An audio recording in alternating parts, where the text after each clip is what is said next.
हरियाणा की हर अपडेट के लिए बेल आइकन दबाएं और सब्सक्राइब करें STV हरियाणा न्यूज। बताते थे प्रदेश में कोरोना के आंकड़े कितने बढ़ रहे हैं, क्या स्थिति है। फिलहाल प्रदेश में कोरोना के कुल 1504 मामलों की पुष्टि हुई है। कोरोना के 123 नए मामले सामने आए हैं। और बात अगर जिलेवार करें तो देखिए, गुरुग्राम से 68 नए मामले सामने आए हैं, फरीदाबाद से 18 नए मामले सामने आए हैं और कोरोना के 604 मरीजों का इलाज फिलहाल जारी है। इलाज के बाद अब तक 881 मरीज प्रदेश भर से ठीक भी हुए हैं और कोरोना से 19 मरीजों की मौत फिलहाल हो चुकी है। और जिलेवार बात करें तो देखिए, गुरुग्राम से सबसे ज्यादा 209 एक्टिव मामले सामने आए हैं। फरीदाबाद से 131 मामले सामने आए हैं, सोनीपत से 40 मामले सामने आए हैं, नारनौल से 30 मामले सामने आए हैं। देखिए, जिलेवार स्थिति बता रहे हैं, फरीदाबाद से 131 मामले सामने आए हैं, सोनीपत से 40, नारनौल से 30 मामले सामने आए हैं, पानीपत से 21 मामले सामने आए हैं, करनाल से 25 और हिसार से 21 के सामने आए हैं। धर्मनगरी कुरुक्षेत्र से 19 मामले सामने आए। रेवाड़ी से अगर बात करें तो देखिए, 14 एक्टिव मामले यहां पर फिलहाल नजर आ रहे हैं। प्रदेश में कोरोना के कुल 1504 मामलों की पुष्टि हुई है और कोरोना के 123 नए मामले फिलहाल सामने आए हैं। गुरुग्राम से 68 नए मामले सामने आए हैं, फरीदाबाद से 18 नए मामले सामने आए हैं। कोरोना के 604 मरीजों का इलाज फिलहाल जारी है। तो देखिए, प्रदेश में जो आंकड़ा है वो लगातार बढ़ता जा रहा है और ये बेहद गंभीर स्थिति मानी जाए, चिंताजनक स्थिति मानी जाए। तो प्रदेश में किस तरह से कोरोना का संक्रमण बढ़ रहा है, स्थिति का जायजा लेने के लिए सबसे पहले रुक कर लेते हैं हिसार जिले की और जहां की उकलाना से हमारे संवाददाता अनूप कुंडू हमारे साथ लाइव जुड़े हुए हैं। अनूप, आप भी बताएं, यहां पर कोरोना के जो आंकड़े हैं वो 21 हो चुके हैं। किस तरह से इस पूरी परिस्थिति को देख रहे हैं? जिले में कोरोना के जो आंकड़े हैं वो जिस तरह से बढ़ रहे हैं, क्या कारण माना जाए?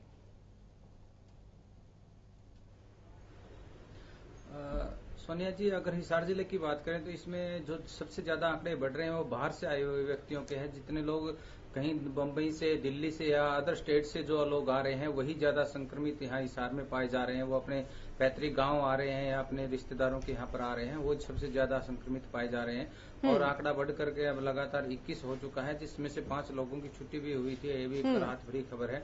इसके अलावा अगर हम प्रशासन की बात कर ले तो सोनिया जी, प्रशासन ने आज से लेफ्ट राइट का नियम लागू कर दिया गया है। एक दिन लेफ्ट साइड की दुकानें खुलेगी, बाजार खुलेगा और एक दिन राइट का।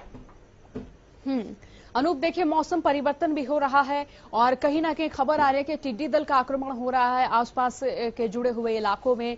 तो इसको लेकर भी प्रशासन कितना सतर्क नजर आ रहा है? किसानों की ओर से क्या कुछ प्रतिक्रिया सामने आ रही है? क्योंकि कोरोना की जो चिंता है वो तो बनी हुई है और एक और चिंता फिलहाल बढ़ती हुई नजर आ रही है। सोनिया जी, हिसार को रेड अलर्ट घोषित कर दिया गया है टिड्डी दल को लेकर के, लेकिन प्रशासन भी अपनी पूरी तैयारी पर है। कृषि मंत्री का भी बयान आया था कि हरियाणा में टिड्डी दल को आने से पहले ही राजस्थान की सीमा पर उसको खत्म कर दिया जाएगा, यहाँ पर प्रवेश नहीं करने दिया जाएगा। लेकिन किसानों के चेहरे पर बड़ी चिंता की लकीरें देखने को मिल रही हैं, क्योंकि किसान अभी पहली वाली फसल की मार से ही निकल पाए जो बरसात और तूफान के कारण हुई थी। और अगली जो फसल नरमा की अब बीजी हुई है वो बहुत छोटी छोटी है और हरा चारा उनका तैयार हो चुका है। अगर ऐसे में टिड्डी दल का प्रकोप हुआ तो किसान बुरी तरह से तहस नहस हो जाएगा।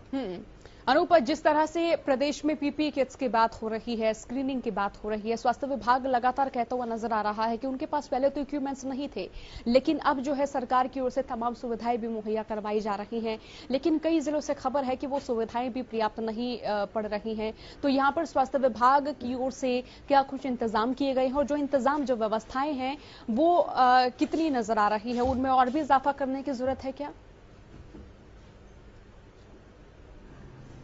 बिल्कुल, जरूरत तो ज्यादा है सोनिया जी, लेकिन फिलहाल ऐसा है कि प्रशासन ने पुख्ता इंतजाम किए हुए हैं। जो लोग थर्मल स्कैनिंग पर जाते हैं, स्वास्थ्य कर्मी जो होते हैं, उनके को पीपीई किट उनको उपलब्ध करवाई जा रही है और इसके अलावा जो भी जरूरतमंद चीजें हैं वो प्रशासन द्वारा मुहैया करवाई जा रही है। अनूप, ये लॉकडाउन का चौथा चरण है, रियायतें भी दी गई हैं। तो हिसार में जिस तरह से रियायतें दी गई हैं उस तरह से क्या माने कि लॉकडाउन का जो पालन है वो हो रहा है, लॉकडाउन यहाँ पर सफल माना जाए? बिल्कुल नहीं, हम चौथे चरण को किसी तरह से भी सफल नहीं मान सकते, क्योंकि हम पहले अगर उकलाना की बात कर लें तो जो कंटेनमेंट एरिया बना गया है वहां पर भी आवागमन है, जबकि डीसी हिसार ने पूर्णतः आदेश दिए थे कि कंटेनमेंट एरिया के अंदर किसी भी प्रकार की आवाजावी नहीं हो सकती। तो वहां पर भी इस प्रकार का देखा जा सकता है। इसके अलावा जो बफर जोन घोषित किए हैं वहां पर भी जो प्रशासन ने निगरानी रखनी चाहिए थी उस तरह से नहीं रख पा रहे हैं। तो बैंकों में खास करके लंबी लंबी कतारें लगती है और सोशल डिस्टेंस का बिल्कुल पालन नहीं किया जाता। तो इसको किसी प्रकार से भी ये नहीं कहा जा सकता कि जो हिदायत प्रशासन द्वारा दी गई थी वो पूर्णतः हो रही है। बहुत बहुत शुक्रिया अनूप तमाम जानकारी के लिए। तो स्थिति का जायजा लेने के लिए अब चल लेते हैं कालाबाली की ओर, जहां से हमारे संवाददाता जगदीश प्रजापति हमारे साथ लाइव जुड़े हुए हैं। जगदीश, आप भी बताएं कोरोना के यहां से कितने आंकड़े सामने आए हो, जिस तरह से आंकड़े लगातार प्रदेश भर में बढ़ते जा रहे हैं, यहां पर बढ़ते आंकड़ों का क्या कारण माना जाए? जी सोनिया, बिल्कुल अगर सिरसा जिला की बात करें तो सिरसा जिला में अब तक जो कोरोना के संक्रमित लोग हैं वो 4 लोग मिल चुके हैं। लेकिन देखने वाली बात है कि सिरसा जिला में जो केस आए हैं वो ग्रामीण क्षेत्र से आ रहे हैं। कहीं ना कहीं जो लॉकडाउन में छूट दी गई थी उसको लेकर लोगों में अभी भय बना हुआ है कि ग्रामीण क्षेत्र से जो कोरोना के पॉजिटिव केस आ रहे हैं कहीं ना कहीं जो खतरा बना हुआ है। अगर कालावाली की बात करें तो कालावाली के तहसील कार्यालय में मनप्रीत सिंह का कल कोरोना टेस्ट करवाया गया। वह संदिग्ध जो कोरोना पॉजिटिव था उसके टच में कहीं ना कहीं आया था, उसको क्वारंटाइन कर दिया गया है। आज उनकी जो रिपोर्ट है वो आनी अभी बाकी है। सोनिया, अगर बाकी खबरों की जाए तो तहसील कार्यालय में हमने जैसे ही मुद्दा उठाया था, हरियाणा ने उठाई थी कि जमीन घोटाले चकेरिया गांव में एक पटवारी पर लोगों ने आरोप लगाए थे, उसकी कल इंक्वायरी जो है निर्मल नागर ने की। कहीं ना कहीं हरियाणा में उसकी खबर का असर होता नजर आया। जो जगदीश, देखिए यहां से जो आंकड़े हैं वो लगातार सामने तो आ रहे हैं, लेकिन इसी बीच एक और चिंता बढ़ती जा रही है। सिरसा क्योंकि राजस्थान से सटा हुआ है, टिड्डी दल का जो आक्रमण है वो प्रदेश के जो सटे हुए इलाके हैं उनमें तो जारी है ही। इसको लेकर सिरसा प्रशासन की ओर से क्या क्या हिदायतें दी गई हैं किसानों को, किसानों की ओर से क्या प्रतिक्रिया आ रही है? जगदीश, जो शिक्षा के इलाहाबाद में 2 दिन से आया हुआ था 40-45 जो टिड्डियां हैं उनके एक झुंड जो नजर देखने को मिला। प्रशासन की प्रशासन की ओर से जराब को जाकर गाँव में साथ पहरा दिया जा रहा है। लेकिन मौसम विभाग में 2 दिन से जैसे ही आंधी आई तो कहीं ना कहीं एक अनुमान लगाया जा रहा है कि जो टिड्डी दल है वो 5-7 दिन के लिए जो बैक है हवाएं उल्टी होने के कारण वो बैक पाकिस्तान की तरफ ही उनका बहाव है जो राजस्थान की तरफ ही चला गया है। 5-7 दिन के लिए जो उनका खतरा था वो कहीं ना कहीं चल गया है, लेकिन प्रशासन इसको लेकर अभी पूरी तरह से मुस्तैद है। जगदीश, अगर यहाँ के कंटेनमेंट जोन्स की बात कर ली जाए तो यहाँ पर उन जोन्स को देखते हुए क्या क्या व्यवस्थाएं की गई हैं? प्रशासन कितना मुस्तैद, कितना सख्त नजर आ रहा है? बिल्कुल, अगर की बात की जाए तो प्रशासन इसको लेकर पूरा जो सख्त लग रहा है। कहीं ना कहीं जो टेस्ट है लोगों से करवाए जा रहे हैं, अगर पास बनवाने हैं उनके लिए भी जो स्कैनिंग है वो करवाई जा रही है। पंजाब से अगर कालावाली तहसील कार्यालय करवाने आते हैं या वो आते हैं तो उनके भी जो टेस्ट है उनके बिना उनको एंट्री नहीं करने दी जा रही है। प्रशासन की ओर से काफी जो मुस्तैदी नजर जो देखने को मिल रही है। कालावाली के लोगों की बात की जाए, क्षेत्र के लोगों की बात की जाए, लोग बिल्कुल जो छूट है उसमें मिलने के कारण जो मास्क है और जो हम कहें कि दूरी है जो बनाए रखने की वो लोग कहीं नजर नहीं आ रहे हैं। लोग खुद ही जो इस तरह के जो इंतजाम थे उनको नजरअंदाज करते नजर आ रहे हैं। जी भैया। जगदीश, स्वास्थ्य सुविधाओं की बात करें तो क्या जिले में स्वास्थ्य जो सुविधा है वो काफी नजर आ रही हैं, क्या वो पर्याप्त नजर आ रही हैं? अगर स्वास्थ्य की बात करें तो स्वास्थ्य में बिल्कुल अगर डॉक्टर की बात की जाए तो डॉक्टर शुरू से ही कम थे। कहीं ना कहीं स्वास्थ्य की जो कमी है वो बिल्कुल पहले से ही जो कम नजर आ रही थी। स्वास्थ्य विभाग की बात की जाए तो कोरोना को लेकर आजकल आम लोगों को भी मेडिकल हॉस्पिटल में जाना है तो उनको एक ही बात कही जा रही है कि आप टेस्ट करवा के आए, तो उनका जो चेकअप है वो नहीं किया जा रहा है। आम लोगों को जो उनको दिखते हैं वो कहीं ना कहीं कोरोना के चलते आम लोगों को दवाई लेने में दिक्कतें नजर आ रही है। जी संज्ञा। और जगदीश, यहाँ पर जिस तरह से बाजार खुल रहे हैं, रियायतें दी जा रही हैं, उनको देखते हुए क्या माना जाए? यहाँ पर लॉकडाउन सफल माना जाए? लोग लॉकडाउन के नियमों का पालन करते हुए नजर आ रहे हैं? बिल्कुल, जो लोगों को रियायतें दी गई है, लोगों को रियायतें इसलिए दी गई थी कि लोगों की जो अर्थव्यवस्था है वह कहीं ना कहीं कमजोर होती नजर आ रही थी। लेकिन लोग हैं जो कि लॉकडाउन की जो पालना है वो कैसे नजर नहीं आ रहे हैं। टाइम की बात की जाए 9 से प्रशासन की ओर से दुकानें खोलने का प्लान दिया गया था, लेकिन लोग हैं जो कि बाद में आ रहे हैं। 5 बजे की दुकानें जो खोलकर बैठ जाते हैं। प्रशासन की ओर से 1-2 के चलान भी किए जा रहे हैं, लेकिन लोग हैं जो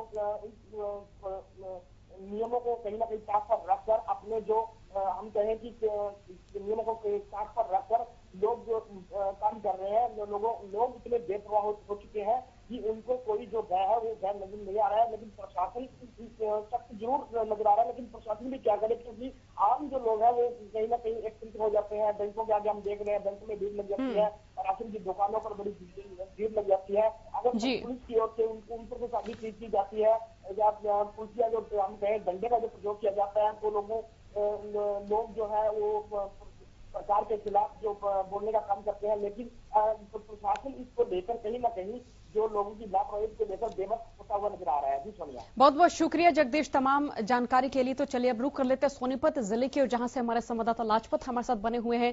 लाजपत, सोनीपत में आंकड़ों की बात करें तो देखिए 40 आंकड़े यहां पर हो चुके हैं।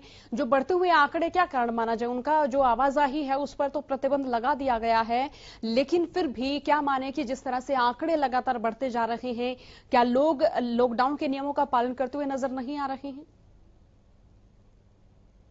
हरियाणा में लगातार लोगों को अपील भी करता हुआ नजर आ रहा है कि एक दूसरे से गैप बनाकर रखें, एक दूसरे से सोशल डिस्टेंसिंग बनाकर रखें, एक दूसरे गांव से गैप बनाकर रखें, लेकिन ऐसा देखने को बिल्कुल नहीं मिल रहा, जिसका लेकर ये काफी बड़ी महामारी है और काफी दिक्कत का सामना करना पड़ रहा है। ऐसे में सोनिया, दिल्ली से जो अटैचमेंट जो सोनीपत है, लगातार उस पर आफत बरसती हुई नजर आ रही है। लगातार जो है तकनीक की देन की वजह से लगातार मरीज बढ़े हैं और फिर दोबारा से मरीज बढ़ते हुए नजर आ रहे हैं। ऐसे में दिल्ली बॉर्डर को पूर्ण तरीके से सील तो पहले से किया गया था, लेकिन कुछ ई पास की वजह से अब आवाजाही आना जाना था उस पर, लेकिन कहीं ना कहीं इससे काफी बड़ी बीमारी फैल सकती है। क्योंकि अगर बात करें तो जिला सोनीपत से दिल्ली से जो आना जाना है वो कम से कम 50% से अधिक लोगों का आना जाना है, जिसमें के काफी बड़ी बीमारी फैल सकती है।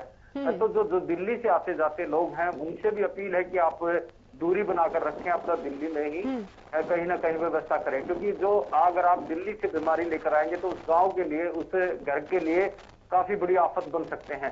तो लोगों से अपील है कि आप दिल्ली से आना जाना छोड़ें और अपने देश और अपने गांव को और हरियाणा को बचाएं। लगातार अगर बात करें तो दिल्ली के एनसीआर नजदीक सोनीपत की वजह से काफी दिक्कत है। 50% से ज्यादा लोग आना जाना कर रहे हैं, उससे लेकर काफी आफत है। लगातार जो सोनीपत में अगर बात करें तो आंकड़े जो बढ़े हैं वो दिल्ली की वजह से बढ़े हैं और दिल्ली के लिए आफत बनती हुई नजर आ रही है। आजादपुर की वजह से काफी मरीज बढ़े हैं, जो सब्जी की वजह से बढ़े, और ऐसे में सोनिया लगातार जो है प्रशासन की तरफ से छूट जरूर दी गई है, लेकिन उसका उल्लंघन काफी देखने को मिलता है। लोग मास्क नहीं लगाते हैं, लोग एक दूसरे से दूरी नहीं रखते हैं। तो बाजार में जो दुकानदार हैं उनसे भी अपील है कि आप अपनी भी सेहत का ध्यान रखें, अपने घर का भी और अपने गाँव का भी। जो कस्टमर आता है उसको सैनिटाइज करें, मास्क लगाएं, दूरी रखें और उसको दुकान से बाहर ही उसको सामान दें और उससे दूरी जरूर रखें।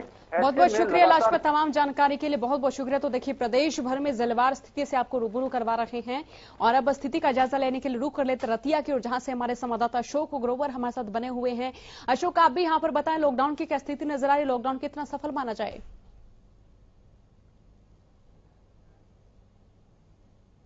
इसको लेकर लोगों के अंदर अब ये तो अहम बात हो चुकी है कि जो लॉकडाउन 5 है वो लगेगा या नहीं लगेगा, क्योंकि जो कोरोना के मामले हैं वो प्रदेश में बहुत ज्यादा दिनों दिन बढ़ रहे हैं, जो कि एक चिंता का कारण है। दूसरी तरफ मैं आपको बता दूं कि सोनिया की बाजार के अंदर लोग बिना मास्क के अब घूमना शुरू कर चुके हैं और भीड़ भी देखी जा सकती है। जो प्रशासनिक अधिकारियों के आदेश हैं उसकी बिल्कुल धज्जियां उड़ाई जा रही है सोनिया बाजार में।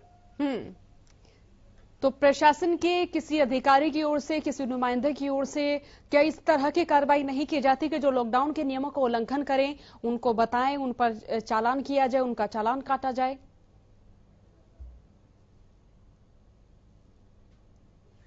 ठीक था और चालान भी काटे जा रहे थे। अब जहां तक बात है प्रशासन की, वो भी आप छुट्टी साधे बैठे हैं और राम भरोसे शहर चल रहा है।